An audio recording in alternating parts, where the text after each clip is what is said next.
بسم الله الرحمن الرحيم الحمد لأهله والصلاة لأهلها أما بعد. محترم ناظرین، سلسلہ چل رہا ہے ان اسباب کا جن اسباب کی وجہ سے گھروں کے سکون برباد ہوتے ہیں، اچھے خاصے آباد گھر اجڑ جاتے ہیں۔ انہی اسباب میں سے ایک سبب شادی شدہ حضرات اور شوہروں کی وہ غلطیاں ہیں جن غلطیوں کا ارتکاب وہ اپنی بیوی کے حوالے سے کرتے ہیں۔ ان غلطیوں میں سے 10ویں بڑی غلطی جو عام طور پر لوگ کرتے ہیں وہ یہ ہے کہ بیوی کے رشتہ داروں سے، اس کے اقارب اور اعزاء سے بے اعتنائی برتتے ہیں۔ بیوی کو کہتے ہیں کہ تم سے تو مجھے پیار ہے، بہت لگاؤ ہے، بہت ہمدردی ہے، مگر تمہارے ابو اچھے نہیں لگتے، تمہاری امی اچھی نہیں لگتی، تمہارے بھائی اچھے نہیں لگتے۔ عورت کو اگر یہ کہہ دیا جائے کہ اس کے قریب کے محرم مردوں سے مجھے نفرت ہے، تو سوچئے پھر اس عورت کے دل پر کیا بیتے گی۔ اس لیے کہ بیوی کا اپنے والدین کے ساتھ تعلق جذباتی لگاؤ میں داخل ہے اور فطری چیز ہے۔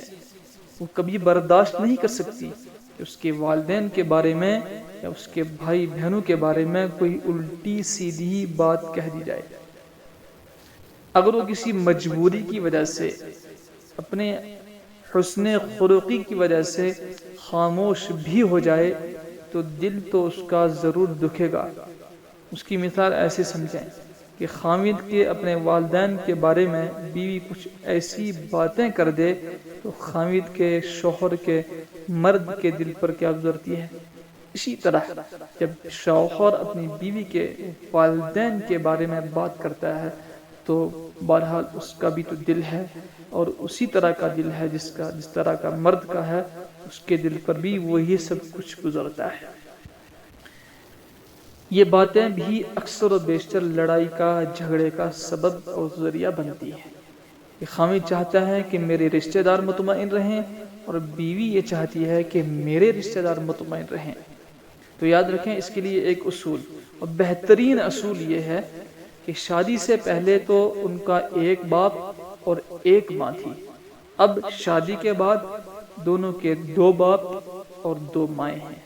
کیونکہ شریعت نے ساس اور سسر کو ماں اور باپ کا درجہ دیا ہے۔ تو جب بیوی ساس اور سسر کو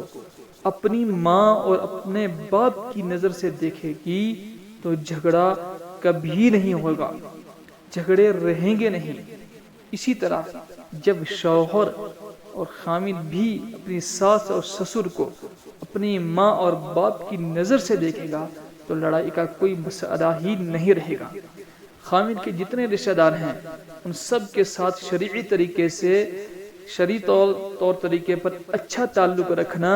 اور ان کو مطمئن رکھنا بیوی کی ذمہ داری میں داخل ہونا چاہیے،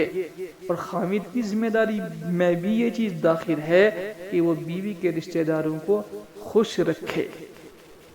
جب گھر میں یہ ذمہ داریاں اس طرح تقسیم ہو جائیں گی کہ بیوی ہر وقت یہ سوچے کہ میں اپنے میاں کے رشتہ داروں کو ہر وقت کیسے خوش رکھ سکتی ہوں، اس کی امی کو خوش رکھوں، اس کی بہنوں کو خوش رکھوں، اس کے دیگر رشتہ داروں کے ساتھ میں بنا کے اچھے اخلاق کے ساتھ پیش آتی رہوں، اور خامد یہ سوچے کہ میں کس طرح اپنی بیوی کے رشتہ داروں کو اچھا رکھوں، تو پھر دونوں کے درمیان جھگڑے کا کوئی مسئلہ نہیں رہتا، جھگڑے کی کوئی بات نہیں بن سکتی۔ لیکن آج کل نوجوان مرد ہوں یا عورتیں، یہ سب عام طور پر یہ غلطی کر لیتے ہیں، وہ نہیں سمجھتے کہ اس کی کتنی بڑی اہمیت ہے، اس لیے کہتے ہیں کہ خبردار تم نے اپنے گھر نہیں جانا۔ شوہر کہتا ہے اپنی بیوی کو، خبردار تم نے اپنے گھر نہیں جانا، خبردار تم نے اپنے گھر والوں سے بات نہیں کرنی۔ اس طرح کی پابندیاں لگائیں گے اور بیوی کے اقارب اور اعزاء اور رشتہ داروں سے بے اعتنائی برتیں گے، یہ بڑا عجیب معاملہ ہوتا ہے، لڑائی اور جھگڑے کا ذریعہ بنتا ہے، اس سے گھروں کے سکون برباد ہوتے ہیں، آپس کے تعلقات میں پھٹن اور فاصلہ پیدا ہوتا ہے اور شیطان کو بیچ میں آنے کا موقع ملتا ہے، پھر یہ چیز بہت زیادہ دوری اور یہاں تک کہ طلاق تک کے حد تک پہنچ جاتے ہیں، اس لیے اس سے بچنا چاہیے۔ اللہ تعالی ہم سب کو عمل کی توفیق عطا فرمائے، آمین یا رب العالمین۔